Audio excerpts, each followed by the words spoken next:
안녕하십니까.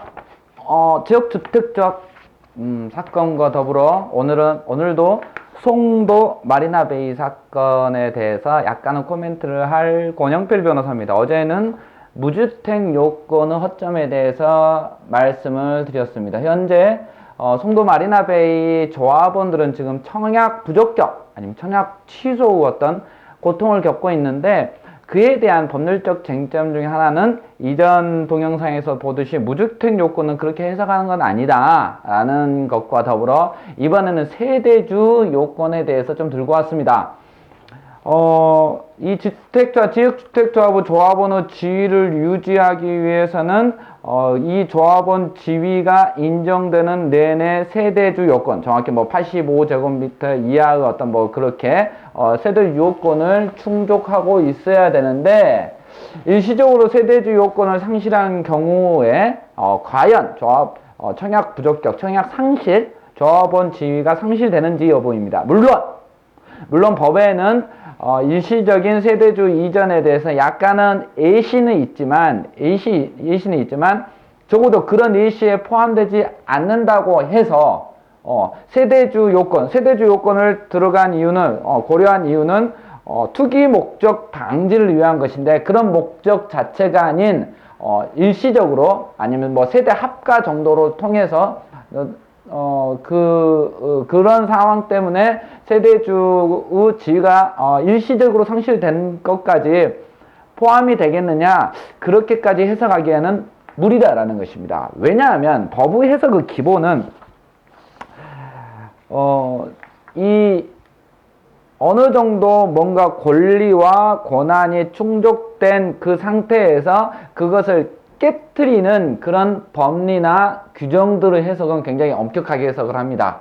즉, 이 사건에서 보면은 지역주택조합의 조합원으로서 지위를 유지하기 위해서 수년 동안 그 지위를 계속 유지해 왔고, 그 수년 기간 동안 결국 이렇게 한 채 아파트를 분양을 받게 되는 구체적으로 특정한 권리가 생긴 것입니다. 그러나 이런 구체적으로 특별한 권리가 생긴 이 권리 자체를 청약 취소나 청약 부적격이라는 이유로, 즉 세대주 요건을 결여했다라는 이유로 깨트리기 위해서는 그 깨트리는 법조항 자체를 엄격하게 해석을 해야 합니다.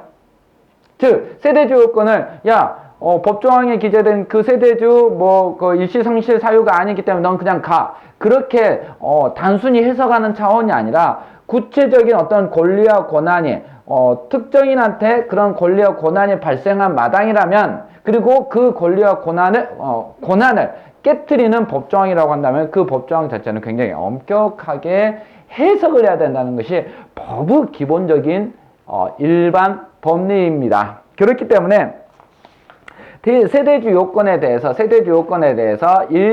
일시상실, 즉 투기 목적이 아닌 단순히 일시상실의 수준이라고 한다면, 이때까지도 이런 경우까지도 청약 취소 아니면 청약 부적격 판단하는 것은 과도하다라는 것이 법리상 해석될 여지가 있습니다. 물론 이 세대주 요건이 전혀 문제가 없는 건 아니고, 뭐 투기 목적이나 아니면 일시 상실 사유가 아닌 일시 어떤 그런 사유가 아닌 상당한 기간 동안에 세대주 요건을 결여했다면 당연히 그건 안 되는 것입니다. 안 되는 것이고, 단순히 세대주 요건에 대해서 그 요건에 대해서 일시상실 사유가 납득할 만하다, 이해가 된다 라는 그런 수준이라고 한다면, 법의 기본적인 해석의 원칙에 비춰서 이때까지도 이 세대주 요건을 결여했다라고 판단하는 것은 너무 과도하다라는 것입니다. 어제도 말씀드린 것과 같이 뭐 자격 심사를 4번이나 했는데 다 통과됐다. 그러나 지금 와갖고 이렇게 자격 심사가 지금 자격이 문제가 돼 있다, 이렇게 주장하는 거, 이것은 신의 측에 반하다, 권리남용이다, 그런 주장은 안 됩니다. 안 됩니다. 그건 안 됩니다. 그건 안 되고, 어제 제가 다른 동영상에서는 말씀드린 것과 같이 무주택 요건의 해석의 문제, 그리고 이번 동영상에서 말씀드린 것 같이 세대주 일시 상실 사유 어떤 해석의 문제, 이런 정도로 청약 취소나 청약 부적격을 다퉈야지 그 이외에는 다소 불리하지 않을까. 물론 이제 사건을 계속 수임하는 단계이기 때문에 계속적으로 저는 법리 검토를 해서 소송을 이기기 위해 최선의 노력을 다할 거지만 기본적으로 이런 컨셉으로 가야 비로소 어느 정도 승산이 있지. 자격 상실, 자격 심사 계속 했는데 다 통과됐어요. 그거 절대 안 됩니다.